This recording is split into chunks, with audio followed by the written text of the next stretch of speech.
get Russia's president back to the negotiating table. Thanks for joining us. You are watching the National News Desk, America's News Now. I'm Jan Jeffcoat. It's Thursday, October 16th, and this morning, Ukrainian President Volodymyr Zelenskyy on his way to Washington ahead of a high-stakes meeting at the White House. This comes after President Trump threatened Russian President Vladimir Putin that he would allow shipments of new high-powered weapons to Ukraine.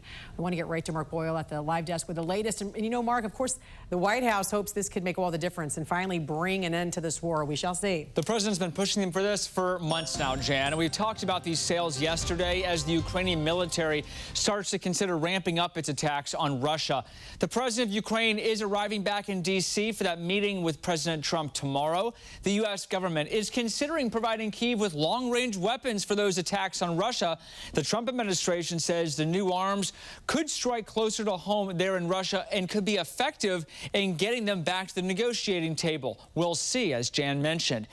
As we reported, NATO members Finland and Sweden considering buying weapons from the United States as part of this deal on behalf of Ukraine. Secretary of War Pete Hegseth touched on this recently.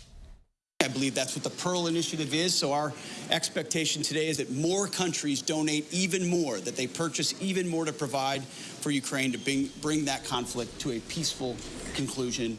And it's not just warfare the Trump administration is using to get Putin to the table, but it's also stepping up economic pressure, too. President Trump spoke with the Indian Prime Minister yesterday and told India to stop buying oil from Russia. So that's one. That could be a significant stop to the Russia war machine. Also, though, you still have China out there. Now, that's a large purchaser of Russian energy and has not signaled any intention at all of stopping purchasing oil from Russia. We'll see how this all plays out. And, of course, that big meeting at the White House tomorrow at the live desk.